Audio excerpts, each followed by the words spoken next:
So we really just don't have the knowledge that we have with so many other crops. And with medical aspects, that wasn't even started till the Farm Bill passed. Yeah. Right, Before they could do anything there. Exactly.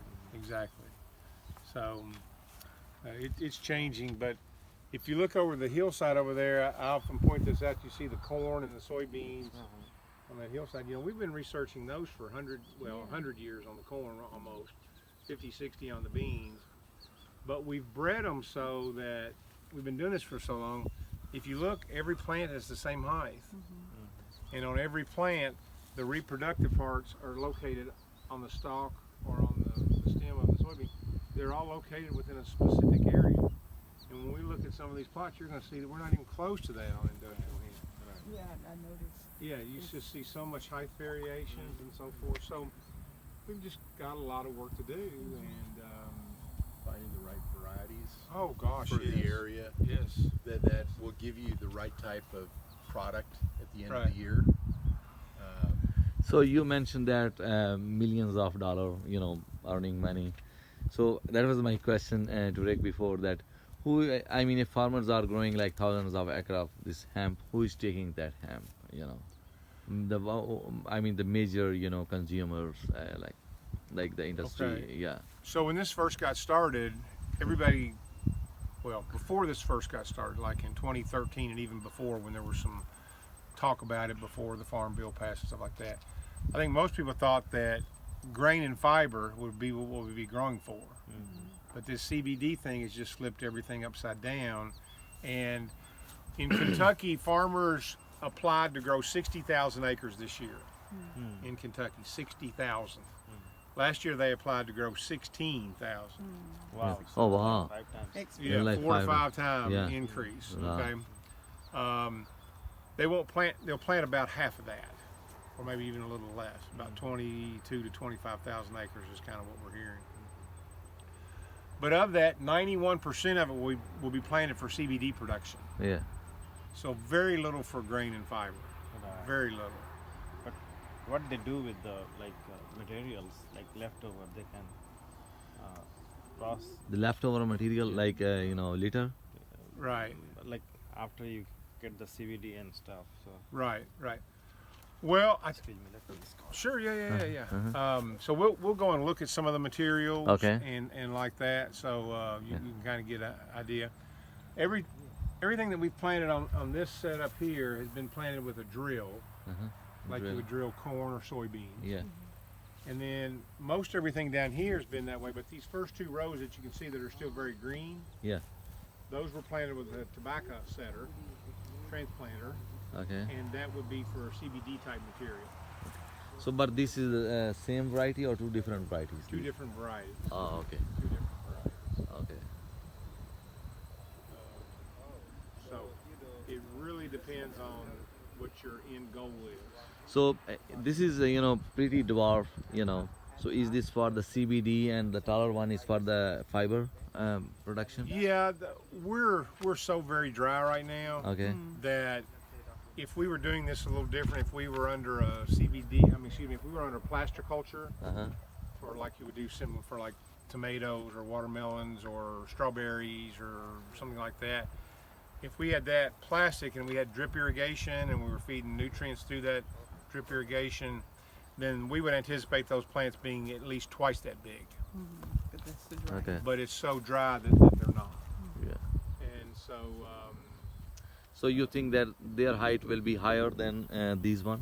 no, Okay, they no, won't be as tall. Okay. Okay. So let's walk up here. How much time do y'all have first and foremost? How much time you have? We came here to learn. Okay, We all are right, just well doing that's this fine, stuff. that's fine. Okay.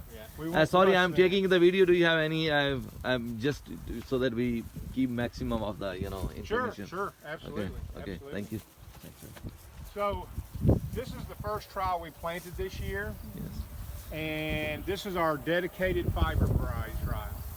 So this are some varieties that we would plant for fiber and fiber alone. All right. You can see these are the females. Yeah. Okay. They've got seeds in them and so forth. These tall, dark ones here like this are the males. All right, and so the males came up, produced their pollen, fertilized the females, and they said we're done, and so we're dying back. You can see, you can see that that's got quite a bit of seed in it. You can see, like the bract, how it's opening up to let that seed be exposed there, and so you can see the corner swath. There's our grain right there, but anyway, so this isn't a grain variety, but if you're going to do fiber varieties, you've got to allocate a certain amount of what you plant for grain production, so you can have something to plant the next year. Exactly. Right. So what is the what is the use of the grain in this? Well, let's come back to it in a little bit, okay? Let's Okay. talk about the fiber, Okay. okay? And one more question, sorry. Sure. No, it's we're here So for. you are mixing male versus the female. So what is the ratio of the plantation of these plants, male versus female, for the better pollination? It varies by variety, Okay. and it just varies by that way. But so we would call this a dioecious variety because you have separate male and female plants. Yes. But we have some monoecious varieties. The same planting. Same plant, you have male and female reproductive parts on the same plant. Not this variety per se. We also looked in our fiber trial at this, which is called Canaf. And if you were just doing fiber, if you were working with a processor and said, hey, we want fiber to do, Material research or something like that. Right. Yeah. or even to make product, then this is a crop that you could plant. It'll get as tall or taller than the hemp. Again, we're dry. The Japanese beetles skeletalize it like There's crazy. No pesticide. Oh, you can use it on this. Okay. So that's one of the great advantages to this is you can use But it. not. Right. Not hemp. This is the hibiscus family, and this is the cannabis family. Yes. Okay. So you can see along here that we have 6 different varieties in our trial, and then we have 4 reps in this. So it just depends upon the different varieties. So where's the legislation or I guess the legislation on pesticides? Right now, what is available for growers will be the exempted materials. And so clearly what they call the 25B exempted materials, these are considered minimum use pesticides that are exempted from EPA registration Okay. are available.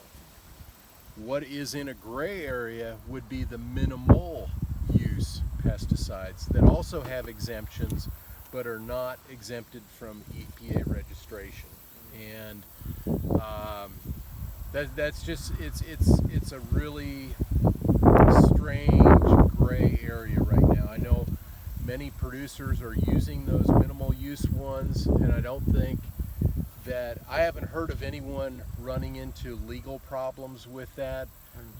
But at the same time, it's difficult for us to recommend those since they're not explicitly approved. Would they have killed the Japanese beetles?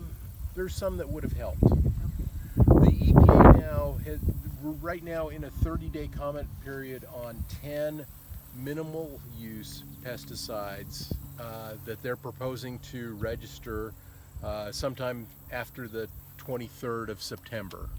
And those are going to help. They're going to be a lot of neem-based product, insecticidal soap, things that will help us with mites and aphids and caterpillars and some other insects. So things are improving, and just to be honest, it's going to take 3 years or so to settle out so we get some products. One thing that states can do is they can apply for 24C materials, state local needs registration. We have some that we've applied for with hemp here in Kentucky. EPA has 90 days to respond. I think our 90-day period is finally, Should be getting close. I think it was the 16th. What is today? 17th. 17th. Yeah. And they didn't respond, so I think we're good to go. but yeah, that's one way. Again, we did it with a very safe product. We were looking to try and slowly expand the comfort zone of the EPA. So it was a virus that attacks corn earworm, which is a serious pest of hemp as well. But yeah, it's a work in progress. None of this could have been done before the 2018 Farm Bill. And no one was willing to initiate any of it before that Farm Bill was approved. So, my question is that what kind of soil is considered good for the hemp growth in terms of texture or structure or type? Well, I mean, I always say this is going to be a commodity crop. Okay. So you want to use those same type of soils that you use for corn, soybeans, wheat, anything like that, alfalfa hay. Good loamy soil, hopefully high in organic matter, good water holding capacity, especially well drained. It does not like wet feet. And so good soils, and not heavy clay, not sand. You want that good mix, that loamy clay sand mix that you see. But at the end of the day, it's going to be a commodity crop. Yeah. And you're going to have to put it on good soils. I asked because initially it was considered that hemp can be grown on marginal soils, and it will not compete with the other major crops like soybean or cotton or corn. We've major pretty crop. much debunked that. So Okay. So this concept is changed now. It responds to good soils. it responds to good soil. It responds to fertilizer. But any What type of fertilizer? I mean, any specific responses? Well, nitrogen, we get the Nitrogen. most, just like other than a legume, if we're growing corn or something like that, or tobacco that's not a legume, nitrogen gives us our most growth response. Yeah. We need our P and K for other things, Uh-huh. and we'll probably find out that we'll need some micronutrients, maybe some zinc. Okay. We don't know it. We don't know specifically on that yet, but it could happen. I just wanted to point out this particular variety right here. Really good variety where it comes from, but you can see how much further along it is in terms of maturity than some of our other varieties. So, question: because you have several varieties together, it is not going to cross-pollinate? Oh, they will. They will. But we're just strictly looking for yield of fiber on this. Oh, okay. Okay. So Just these are the all fiber. fiber varieties. These are all fiber. So if they cross-pollinate, so it means that one of the things is that generally it is considered that there is a seed control or some authority that release the seeds. So that seed will not be used or released to the farmer Right. for No, the no. growth. So because that seed might be contaminated. And it's, to the best of my knowledge, it's against the law, and any of the seed Yeah. companies right now, you have to sign a waiver saying, you're not going to harvest the seed Right. and replant it on your farm, because of the intellectual property issues with Yeah. some of these varieties and so forth. But, we do this research, and I talked about the research with the corn and all. So if you look at this fiber variety, for instance, this variety right here in front that you see right here is a good variety, and you can see that most of it is up maybe to my shoulder or thereabouts. But on the end plot, the tallest one down there, Right. that's the same variety. Okay, so why the difference?